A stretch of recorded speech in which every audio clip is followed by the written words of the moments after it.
Hello दोस्तों, कैसे हैं आप सभी लोग।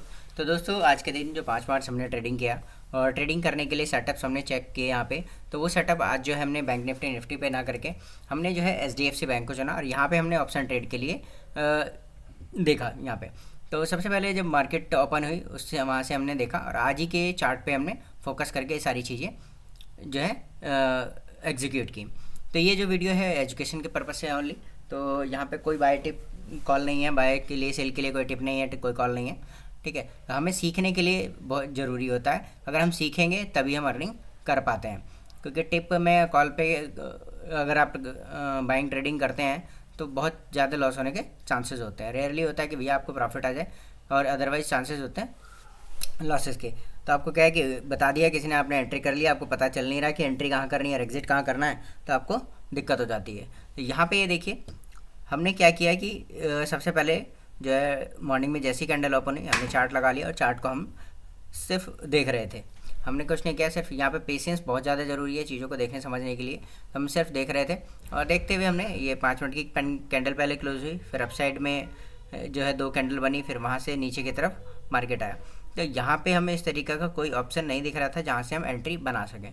बट जैसे देखेंगे यहाँ पे नीचे की तरफ आया 10-20 पे, उसके बाद 10-25 पे एक ऊपर की तरफ रिवर्स कैंडल बन गई फिर से। अब यहाँ से देखें, फिर उसके बाद हमने फिर नीचे देखा कि यहाँ से जब वापस रिजेक्शन आ गया तो एक बार पहले मॉर्निंग में आया, उसके बाद हमने एक ट्रेंड लाइन को इसको ड्रॉ कर लिया। ये ट्रेंड लाइन ड्रॉ करने के बाद फिर देखें तो 10-25 के बाद वाली कैंडल के बाद अराउंड 10-40, तो यहाँ से जो है ये एक बॉक्स के अंदर घुस गया और उसी के अंदर ही चलता रहा, अपसाइड डाउन उसी बॉक्स के अंदर चलता रहा। तो उसके 2 घंटे बाद ऑलमोस्ट 12:30 बजे बॉक्स से बाहर निकला और ट्रेंड लाइन को टच किया, यहाँ से सपोर्ट लेके उसके बाद एक हैमर कैंडल का फॉर्म कर दिया।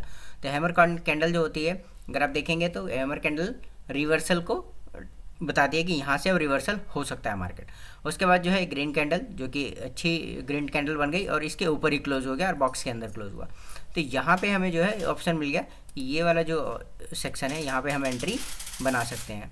तो यहाँ पे एंट्री बनाया और यहाँ से एंट्री बनाने के बाद आप देखेंगे कि अच्छा खासा मूव कैप्चर करने के लिए मिल गया। ये देखिए यहाँ तक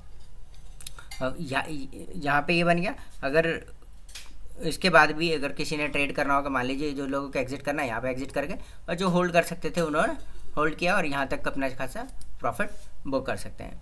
या फिर कुछ लोगों ने क्या होगा कि ये यहाँ पे एंट्री नहीं बना पाए, तो ये जो है फ्लैग एंड पोल पैटर्न बन गया। यहाँ पे ये पोल बन गया और ये फ्लैग जो है इस तरीके से, और यहाँ से फिर से रिवर्सल एक में देखने के लिए यहाँ पे मिला है। तो एक एंट्री यहाँ पे भी बन सकती थी। तो इस तरीके से अगर करते हैं तो यहाँ पे हम अच्छे से अर्निंग कर सकते हैं। तो लर्निंग बहुत ज़्यादा ज़रूरी है, अगर लर्निंग नहीं करेंगे तो अर्निंग में दिक्कत आनी है। ठीक है, तो यहाँ पे अब ये स्टॉक्स जो मैंने सर्च किए, स्टॉक्स पे जो है ट्रेड करने का प्लान इसलिए बनाया क्योंकि यहाँ पे वॉलेटिलिटी बैंक निफ्टी से या निफ्टी से कम होती है। अब वॉलेटिलिटी जब यहाँ पे कम होती है तो चांसेस जो हैं हमारे अर्निंग के ज़्यादा रहते हैं, क्योंकि यहाँ पे जो है कि स्टॉप लॉस बहुत कम होते हैं। अभी मैंने मान लीजिए यहाँ पे लगाया तो यहाँ पे 15 पैसे 20 पैसे का स्टॉप लॉस लगाया सिर्फ, और 15 पैसे का स्टॉप लॉस लगा के ईजिली यहाँ पे मैं 1 रुपये 2 रुपये 3 रुपये ऊपर साइड में प्रॉफिट बुक कर लेता हूँ। तो यहाँ वॉलेटिलिटी कम होती है और जो है क्योंकि एग्जीक्यूशन में जो है जब नए होते हैं तो बड़ी दिक्कत आती है। तो इसीलिए मैंने सर्च किया और इस पर प्लान किया और ये अच्छा खासा टेस्टिंग के लिए मेरे को ऑप्शन मिल गया। तो यहाँ पे इसी तरीके से चार्ट को रीड करना पड़ेगा। अगर मान लीजिए आप बैक टेस्टिंग प्रॉपर तरीके से नहीं कर पाते हैं, आपको नहीं समझ आ रहा है, तो आप डेली ज़्यादा नहीं 30 दिन तक कंटिन्यूसली ये चीज़ कीजिए कि डेली चार्ट खोल के बैठिए। एक चार्ट प्रॉपर लीजिए, 4-5-10 चार्ट नहीं खोलना है, एक चार्ट और उसको ही मेज़र करना है। तो एक चार्ट पे क्या क्या चीज़ें हो रही हैं, किस तरीके से जो आप ट्रेंड लाइंस बना रहे हैं, जो फिर आप पैटर्न्स बना रहे हैं, क्या वो पैटर्न्स काम करना है, जो प्राइस एक्शन आप रीड कर रहे हैं वो सारी काम कर रही हैं नहीं कर रही हैं। तो उससे क्या है कि काफ़ी आपको एक तो पेशेंस लेवल आपका अच्छा हो जाएगा, ऊपर से आपको चीज़ें अच्छी होती हुई दिखने लगेंगी, स्ट्रांग होती चली जाएंगी, आपको लर्निंग आपकी अच्छी हो जाएगी, आपके जो है डिसीजन मेकिंग स्किल ठीक होने लग जाएंगी। उसके बाद फिर आप प्रॉपर तरीके से ट्रेडिंग कर सकते हैं।